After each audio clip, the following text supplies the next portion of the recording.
அடி உன் மூச்சினை மெல்ல நான் கேட்கிறேன். அந்த ஓசைக்கு இணையான இசை இல்லையே.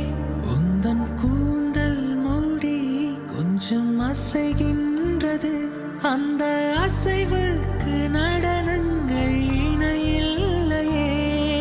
சிற்பம், கவிதை, ஓவியம் மூன்றும் சேரும் ஓரிடம். கண்டேன் பெண்ணே நான் உன்னிடம். பெண்ணெல்லாம் பெண் போல இருக்க, நீ மட்டும் என் நெஞ்சை மயக்க. பூமிக்கு வந்தாய தேவதை போலவே.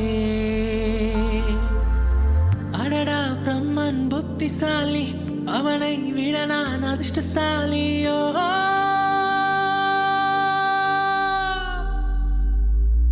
ஓ செஞோரிட்டா, பேசும் மெழுகு